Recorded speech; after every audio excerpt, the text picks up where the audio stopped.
உலகம் முழுவதும் வாழக்கூடிய ஸ்பிரிச்சுவல் ஜோதிடம் டிவி நேயர்கள் அனைவருக்கும் உங்கள் தாம்பரம் ஸ்ரீ வாராகி ஈசனேசன் சுவாமியுடைய நல்லாசிகள், வாழ்த்துக்கள். ஜெய் வாராகி, ஜெய் ஜெய் வாரா. மனித வாழ்விலே பெரும் பாக்கியத்தை எல்லாம் ஏற்படுத்தக்கூடிய, பெரும் மாற்றங்களை எல்லாம் நித்தம் நித்தம் பெரும் மாற்றங்களை, ஏற்ற இறக்கங்களை ஏற்படுத்தக்கூடிய ஆதித்யாதி நவகிரகங்களை வணங்கி இந்த பிரபஞ்சம் அடியேனுக்கு தந்துருளிய அந்த ஞானத்தையும் விஞ்ஞானத்தையும் வணங்கி பிரபஞ்சத்தை வணங்குகிறேன், பஞ்சபூதங்களை வணங்குகிறேன். அன்பு பக்தர்களே, செவ்வாய் இடமாற்றம், செவ்வாய் பயிற்சி. ஒரு கிரகம், சின்ன கிரகம் அசைஞ்சு கொடுத்தா கூட அதனாலும் நிறைய மாற்றங்கள் நிகழும். வெறும் வருட கிரகங்கள் மட்டும்தான் மாற்றங்களை செய்யும். செவ்வாயெல்லாம் என்னத்தை செஞ்சிட போகுது, புதன்லாம் என்னத்தை செஞ்சிட போகுது அப்படின்னு எல்லோரும் அலட்சியமாக இருக்கிறாங்க அப்படி கூட நம்ம சொல்லுவோம். ஒரு ஜோதிடர் எந்த ஒரு கிரகத்தையும் அலட்சியமாக எடுத்துக்கவே கூடாது. எல்லா கிரகத்துக்கும் இம்பார்ட்டன்ட் கொடுக்கணும். அப்போது புதன், நம்ம இன்னும் சொல்லப்போனால் இந்த புதன் பயிற்சி கூட நம்ம பதிவுகள் போடலாம். ஏன்னா புதன் இல்லாமல் கடன் இல்லை, புதன் இல்லாமல் நோய் இல்லை. ஒரு மனுஷனுக்கு புதுசாக ஒரு நோய் வருதுன்னா அதுக்கு புதன் காரணமாக இருப்பார். நம்ம எல்லாத்துக்கும் சனியை பிடிச்சி உளிக்கின்னு இருக்கோம், எல்லாத்துக்கும் குருவை பிடிச்சி கட்டின்னு இருக்கோம். அப்போ சிறு சிறு கிரகங்கள் கூட, செவ்வாயின்னு சொன்னாக்கா செவ்வாயை போல் நவகிரகங்களில் வீரியமிக்க ஒரு ஆற்றல் மிக்க கிரகம் வேறு எதுவுமே கிடையாது. ரொம்ப பவர்ஃபுல்லான ஒரு பிளானட்னா அது வந்து செவ்வாய் தான். அப்போது அந்த செவ்வாயுடைய இடமாற்றம் அப்படின்னு சொல்லிட்டு நம்ம இரண்டாவது பதிவாக நம்ம போடுறோம். இந்த 45 நாட்களில் முன்னுக்கு வந்தவங்க நிறைய பேர் இருக்கிறாங்க. நிறைய அன்பர்கள் வெளியூர், வெளிநாடுகள், குறிப்பாக வெளிநாடுகளில் இருந்து நிறைய அன்பர்கள், சார் உங்களுடைய அந்த செவ்வாய் இடமாற்றம் பயிற்சி வந்து எனக்கு ரொம்ப யூஸ்ஃபுல்லாக இருந்தது, இதுவரை நான் அந்த மாதிரி கேள்விப்பட்டதே இல்லை சார், நீங்கள் அதனால் ரொம்ப அது போட்டிருந்தீங்க, எனக்கு ரொம்ப யூஸ்ஃபுல்லாக இருந்தது அப்படின்னு சொன்னாங்க. அதே போல் இந்த பக்கம் திருநெல்வேலி சைடு, இந்த பக்கம் கோயம்புத்தூர் சைடு, ஸோ வெளிநாடுகள் வெளி மாநிலங்களில் இருந்தெல்லாமே கூட நிறைய பாராட்டுகள் வந்தது. அப்போ இந்த முறை செவ்வாய் இடமாற்றம் எப்போ நிகழப்போகுது அப்படின்னு பார்த்தீங்கன்னாக்கா, ஜூலை மாதம் 12ஆம் தேதி வெள்ளிக்கிழமை முதல் ஆகஸ்ட் மாதம் 25ஆம் தேதி திங்கட்கிழமை வரை. அப்போ ஜூலை 12லேருந்து ஆகஸ்ட் 25 வரை. அப்போ ஆல்மோஸ்ட் ஒரு 48 நாட்கள் செவ்வாய் பகவான் தன்னுடைய சொந்த வீடான மேஷத்திலிருந்து ரிஷபத்திற்கு பயிற்சி அடைகிறார்.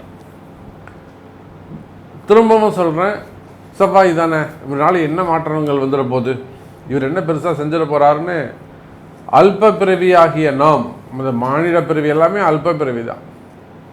கிரகத்தையோ தெய்வத்தையோ எதிர்த்து நின்று செய்கிறதுக்கு நம்மகிட்ட ஒன்றும் விஷயமே கிடையாது. எந்த அப்பேற்பட்ட திறமை வாய்ந்த மனிதர்கள் இங்கே யாரும் கிடையாது. அவர்கள் சித்தராக இருந்தாலும் சரிதான், முனிவராக இருந்தாலும் சரிதான், அஷ்டமா சித்திகளை பெற்றவராக இருந்தாலும் சரிதான், கிரகத்தை எடுத்து நான் ஜெயிக்கிறேன் அப்படின்னு சொல்கிறதுக்கு இங்கே எந்த மனிதனுக்கும் அதிகாரம் இல்லை. அப்போ அந்த வெறும் செவ்வாயின்னு யாராவது அலட்சியமாக நினைப்பார்களே, ஆனால் அவர்கள் ஏமாந்து போவார்கள்.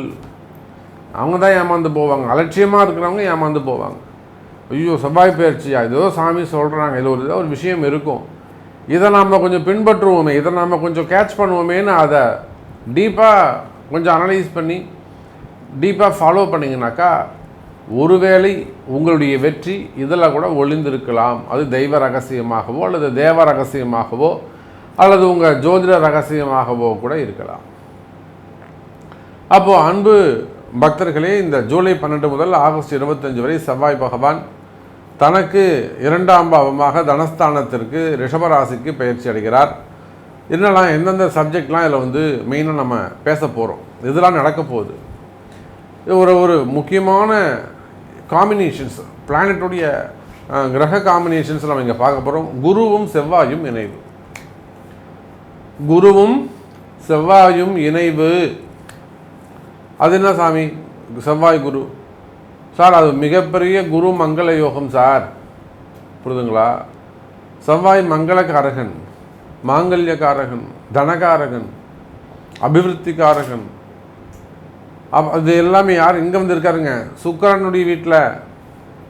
அப்போ இந்த கணவன் மனைவி பிரச்சனைகள் இருக்குமே, ஆனால் மனைவி விட்டு போயிட்டாங்க, கணவன் விட்டு போயிட்டாங்க, எல்லாம் வசியம் சம்மந்தப்பட்டு பிரிஞ்சு போயிட்டாங்க, ஆசைப்பட்டு இன்னொருத்தர் இழுத்துன்னு போயிட்டாங்க, இல்லை வேறு இடத்துல போய் வாழ்கிறாரு. அப்போ இந்த மாதிரி ஆணோ பெண்ணோ கணவன் மனைவியிடையே இருக்கக்கூடிய பிரச்சனைகள் விலகும். இது அதுக்கான பரிகாரங்கள்லாம் இந்த 45 நாட்களை செய்யணும். இதெல்லாம் ஜோதிட ரகசியம், இதெல்லாம் ஜோதிட சூக்ஷ்மங்கள். நான் அதுதான் சொன்னேன், எதையுமே நாம தான் புத்திசாலி, நீங்கள் அலட்சியமாக இருக்கக்கூடாது. சொல்கிறத அதை இன்னும் கூட நீங்கள் என்னை விட நீங்கள் இன்னும் ப்ரில்லியண்ட்டாக திங்க் பண்ணுங்கள், இன்னும் நீங்கள் சயின்டிஃபிக்காக திங்க் பண்ணுங்கள். நான் சொல்கிறது எந்த அளவுக்கு மேட்ச் ஆகுதுன்னு, உண்மையாக பொய்யான்னு கொஞ்சம் டீப்பாக அனலைஸ் பண்ணுங்கள், நீங்கள் பண்ணுங்கள். அப்போ இந்த செவ்வாய் பகவானை பொறுத்தவரையில் சுக்கிரனுடைய வீட்டுக்கு வருகிறார். செவ்வாயும் சுக்கிரனும் சேர்ந்தால் அதுவும் ஒரு மகாலட்சுமி யோகம், அதுவும் ஒரு வீரம், தைரியம். ஒரு வெறும் செல்வம் மட்டும் இருந்தால் போகாது, செல்வத்துக்கு வச்சு காப்பாற்றுறதுக்கு ஒரு தைரியமும் ஒரு வீரமும் வேண்டும். அப்போ அதோடு புத்தி அறிவுன்னு சொல்லக்கூடிய குருவும் அங்கு இணைகிறார். அப்போ நல்ல அறிவு இருக்குது, நல்ல புத்தி இருக்குது, நல்ல குணங்கள் இருக்குது, அதோட கூட நல்ல பணங்காசு இருக்குது. இதெல்லாம் வச்சு காப்பாற்றுறதுக்கு தைரியமும் வீரமும் இங்கே பிறக்கின்றது. அப்போ தனம், தானியம், தைரியம், இந்த 3 சம்பத்துக்களும் இந்த 3 சொத்துக்களையும் தரக்கூடிய அதி அற்புதமான 48 நாட்கள், ஜூலை 12 முதல் ஆகஸ்ட் 25 வரை. இது 12 ராசிக்கும் நடக்க போகுது, இல்லை ஒரு ராசிக்கும் உங்களுக்கு என்ன நடக்க போகுது. ரிஷபத்துக்கு வராருன்னு நம்ம சொல்லிட்டோம். மெயினாக சகோதர ஒற்றுமை கிடைக்கும். உடன் பிறந்தவங்களோட, அதாவது அப்பாவாக இருக்கலாம், அப்பா, சித்தப்பா, பெரியப்பா, மாமா, அத்தைங்க, அல்லது உடன் பிறந்தவங்க, முன்ன பின்ன இவங்கள்ட்ட ஏதேனும் கருத்து வேறுபாடுகளோ வம்பு வழக்குகளோ சண்டை சச்சரவுகளோ இருக்குமே ஆனால், அந்த மாதிரியான சண்டை சச்சரவுகள்லாம் இருக்குமே ஆனால் அதெல்லாம் கூட விலகி சகோதர ஒற்றுமை ஏற்படுவதற்கு வாய்ப்புகள் உண்டு. போச்சுனாக்கா பூமி சார்ந்த விஷயங்கள், மெயினாக இந்த செவ்வாயை சொல்லும்போது பூமி சார்ந்த விஷயங்கள், மெயினாக கனிம வளங்கள், கல் குவாரிகளாக இருக்கலாம், குவாரிக்கு வச்சு நடத்தக்கூடியவங்க, எம்சான் வச்சு நடத்தக்கூடியவர்கள், அப்புறம் அந்த க்ரஷர்ஸ் வச்சு நடத்தக்கூடியவங்க, ரோடு கான்ட்ராக்ட்ஸ் ஜாப் எடுத்து செய்யக்கூடியவங்க. ஏன்னா இவங்களாம் பூமியை தோண்டி நம்ம கனிம வளங்களை எடுத்து, அதே போல் விவசாயம், அதுவும் பூமி சார்ந்த தொழில்கள் தான். நான் ஒரு க்ரஷர் வச்சுருக்கேன் சாமி, என்னால் நடத்த முடியல, எனக்கு யாருக்கா கொடுத்துடலான்னு இருக்கேன். அந்த பூமி உங்களுக்கு ஒத்து வருதான்னு பார்க்கணும். இத்தனை நாள் வரலாம் அந்த பூமி தான் உங்களுக்கு சோறு போட்டிருக்கும், அந்த பூமி தான் உங்களை வாழ வச்சுருக்கும், அந்த பூமி தான் உங்களுக்கான ஒரு அடையாளத்தை கொடுத்து நல்ல உயர்ந்த ஸ்தானத்தில் கொண்டு போய் உங்களை உட்கார வச்சுருக்கோம். இன்றைக்கி உங்களால் அது முடியல, அது ஜோதிட ரகசியம், அது கால நேரம் சூக்ஷ்மம். அப்போ அந்த மாதிரி உங்களுக்கு பிரச்சனை இருந்ததுன்னா அதெல்லாம் கூட வின் பண்ணுறதுக்கான வழிகள் உண்டு. சாமி நீங்கள் சொன்னீங்க என்னால் நடத்த முடியல, ஒரு க்ரஷர் வச்சுருக்கேன் என்னால் நடத்த முடியல, ஒரு காரி வச்சுருக்கேன் என்னால் நடத்த முடியல, நான் கொடுத்துடலான்னு இருக்கேன், இது பாருங்கள், பார்த்து சொல்லுங்கள். அப்போ அந்த மாதிரியான கனிம வளங்கள், விவசாயம், அதே போல் முட்டாள்தனமான முடிவு. ஏன்னா செவ்வாய் வேகம், நான் என்ன பண்ணிட்டேன்னு எனக்கே தெரியல சாமி, முட்டாள்தனமாக ஒரு முடிவு பண்ணிட்டேன். யாரோ ஒருத்தர் வந்தாங்க, அவன் பேச்சை கேட்டேன், மொத்தத்தையும் காலி பண்ணிட்டு போயிட்டான், டோட்டலாக எல்லாத்தையும் ஸ்பாயில் பண்ணிட்டு போயிட்டான் சாமி அப்படின்னு சொல்லக்கூடிய விஷயங்களாக முட்டாள்தனமான முடிவுகள், முன்கோபம், மொத்தமாக ஏமாற்றம். எதை செய்தாலும் ஒரு ஏமாற்றமாக இருக்குது. ஒரு குருவே இல்லை சாமி.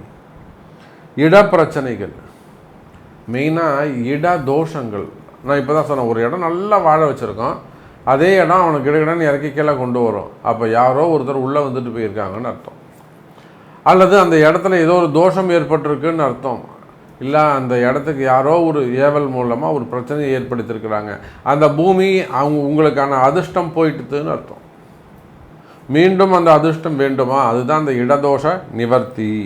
அப்போ இடதோஷ பிரச்சனைகள், சொத்து பிரச்சனைகள், இடம் வாங்கிறது, வீடு கட்டுறது, வீடு மனை அமைவது, மனைவி அமைவது, கல்யாணம், திருமணம், என்ன குரு மங்கள யோகம் தானே இது, திருமணம் அமைவது, அதே போல் காவல்துறை அதிகாரிகள், அரசு அதிகாரிகள், அரசியல் தலைவர்கள், சினிமா துறையை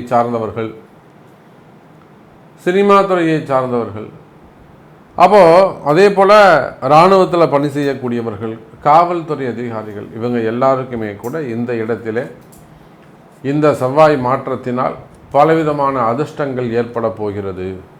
ஸோ இது உங்கள் ராசிக்கு என்ன செய்ய போகுது அப்படிங்கிறத பார்ப்போம், வாருங்கள். சிம்ம ராசி அன்பர்களே, அப்போ சிம்ம ராசியை பொறுத்தவரையிலே இந்த செவ்வாய் உங்களுக்கு 10ஆம் வீடாக இருக்கக்கூடிய தொழில் ஸ்தானத்திற்கு, இப்போ சிம்மத்துக்கு இது 7, 8, 9, 10 தொழில் ஸ்தானத்திற்கு அந்த செவ்வாய் பகவான் வருகிறார்.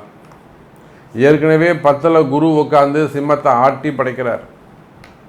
ஒரு வேலைக்கு போயிட்டு வரதுக்குள்ளே உயிர் போய் உயிர் வந்துடும். பொதுவாக சிம்மராசிக்கு ஒரு வேலை வருதுன்னா 10 வேலை மிஸ் ஆகும். எல்லாம் நெருங்கி வருவாங்க, உங்கள்கிட்ட கொட்டேஷன் கேட்பாங்க, உங்கள்கிட்ட முடிக்கிற மாதிரி வருவாங்க, ஆனால் முடியாது.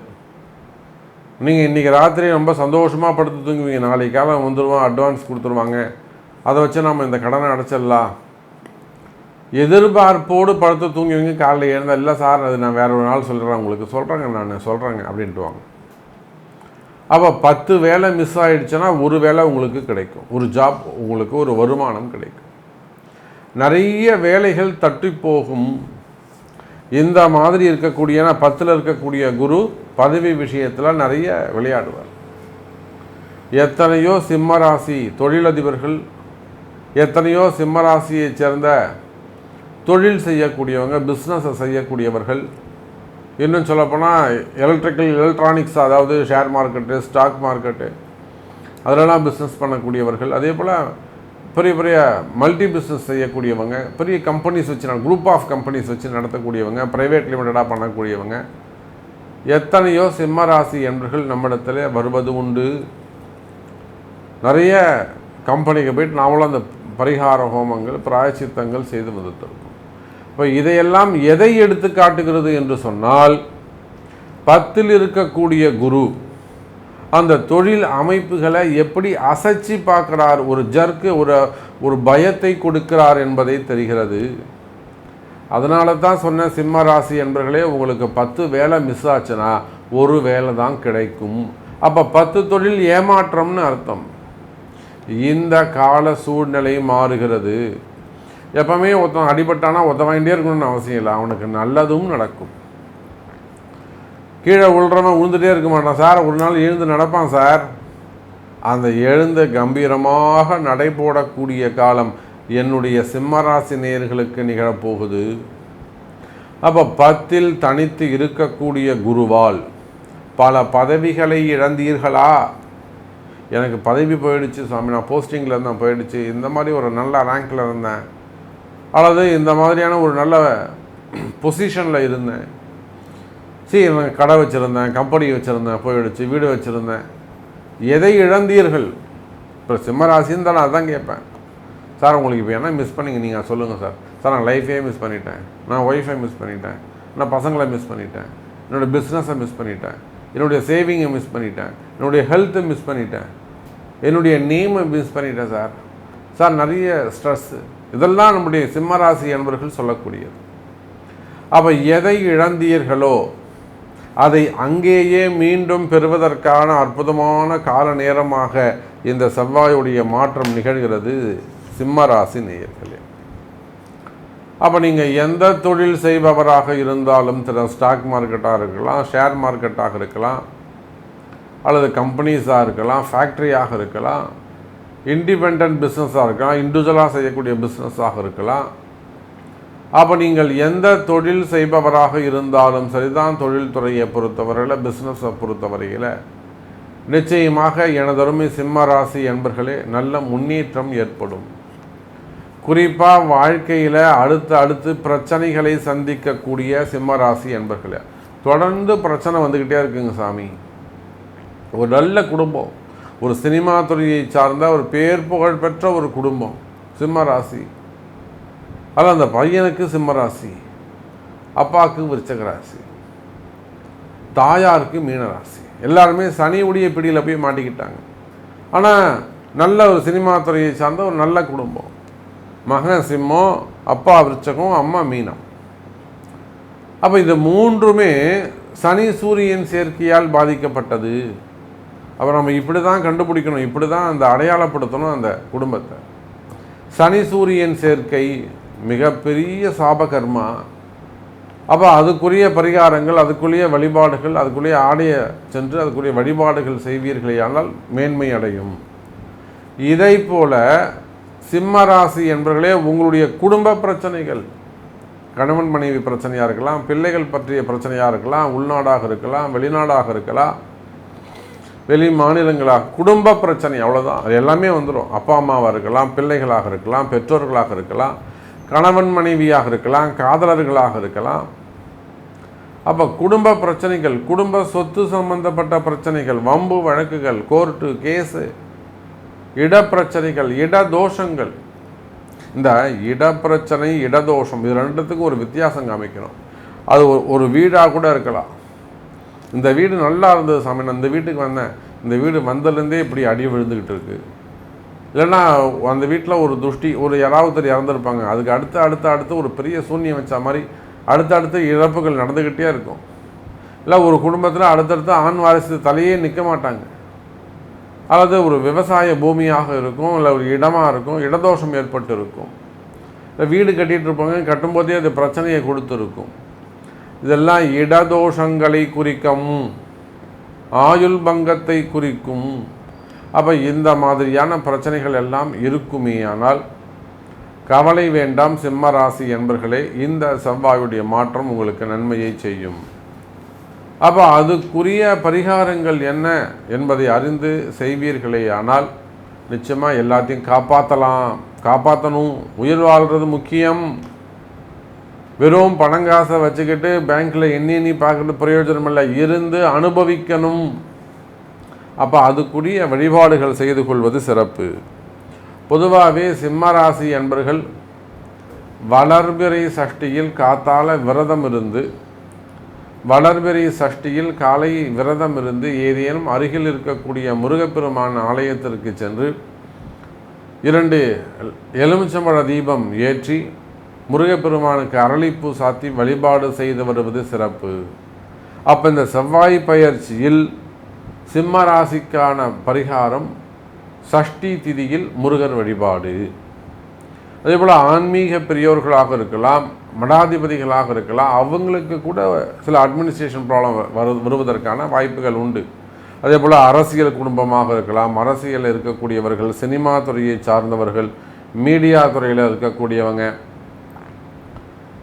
போச்சுனாக்கா ரியல் எஸ்டேட் செய்யக்கூடியவர்கள், பில்டர்ஸ் தொழில் செய்யக்கூடியவங்க, ப்ரொமோட்டர்ஸாக இருக்கக்கூடியவங்க, கனிம வளங்கள் வச்சு நடத்தக்கூடியவங்க, க்ரஷரு, குவாரிஸ், அது மாதிரிலாம் கனிம வளங்கள், லாரி, டிரான்ஸ்போர்ட்ஸு, இன்னும் சொன்னால் ரோடு கான்ட்ராக்டு, டெண்டர் பிஸ்னஸ் எடுத்து பண்ணக்கூடியவங்க. அப்போ இந்த மாதிரியான நீங்கள் எந்த தொழில் செய்பவராக இருந்தாலும் நிச்சயமாக தொழில் துறையில் கஷ்டங்கள் இருக்கா, கவலை வேண்டாம், நிச்சயமாக அதை மாற்ற முடியும். எனதருமை சிம்ம ராசி நேயர்களே, அதே போல தான் ஆரோக்கிய குறைவுகள், மெயினாக ஹெல்த் இஷ்யூஸ் வருதா, உடல்நிலை குறைவுகள் ஏற்படுமே, ஆனால் அதை உடனடியாக கவனிக்கணும். அப்போ அந்த மாதிரி உடல்நிலை ஆரோக்கிய குறைவுகள், மரண பயங்கள், ஆயுள் பயங்கள் இருக்குமே, ஆனால் கவலை வேண்டாம் சிம்ம ராசி என்பவர்களே, அவை எல்லாமே கூட உங்களுக்கு வெற்றியை தரக்கூடியதாக அமையும். ஸோ உலகத்தில் நீங்கள் எந்த மூலையில் இருந்தாலும் உங்களுடைய கேள்வி என்ன, உங்களுக்கு என்ன நடக்கணும் அப்படிங்கிறத சொல்லுங்கள். அது உங்கள் பிறப்பு ஜாதகத்தை கொண்டு சரியான வழிகாட்டப்படும் என்பதை தெரிவித்துக்கொண்டு மீண்டும் வேறொரு அற்புதமான பதிவில் உங்களை சந்திக்கிறேன். நன்றி, நமச்சிவாயம். ஜெய் வராகி, ஜெய் ஜெய் வராகி.